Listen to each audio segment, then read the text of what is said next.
রাশিয়ার president Vladimir পুতিনের সঙ্গে সরাসরি টেলিফোনে কথা বলেছেন জার্মানির চ্যান্সেলর ওলাফ শলস। এ সময় তিনি পুতিনকে ইউক্রেন থেকে সেনা প্রত্যাহার করে নেওয়ার আহ্বান জানিয়েছেন।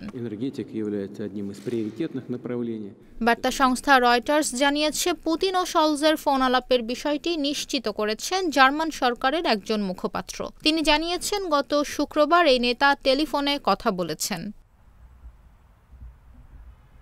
ফোন আলাপের সময় ওলাফ শলজ স্থায়ী শান্তি ও ন্যায্যতা প্রতিষ্ঠায় ইউক্রেনের দখলকৃত অঞ্চল থেকে রাশিয়ার সেনা প্রত্যাহার করতে পুতিনের প্রতি আহ্বান জানিয়েছেন।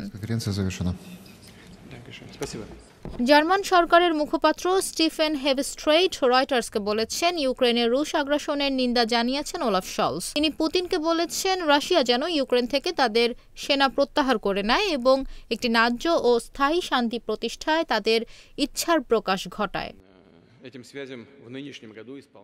তবে ফোন আলাপের সময় পুতিন কি বলেছিলেন তা স্টিফেন হেভস্ট্রেইটের বিবৃতিতে উল্লেখ করা হয়নি। সংক্ষিপ্ত ওই বিবৃতিতে বলা হয়েছে, পুতিনের সঙ্গে ফোন আলাপের আগে ইউক্রেনের প্রেসিডেন্ট ভলোদিমির জেলেনস্কির সঙ্গেই টেলিফোনে কথা বলেছেন জার্মান চ্যান্সেলর ওলাফ শলস। এদিকে ক্রেমলিন পুতিনের সঙ্গে শলজের ফোন আলাপের বিষয়টি নিশ্চিত করেছে। ক্রেমলিনের মুখপাত্র দিমিত্রি পেসকভ বলেছেন, গভীর মতানৈক্য সত্ত্বেও দুই নেতার মধ্যে যে ফোন আলাপ হয়েছে সেটাই খুব ইতিবাচক।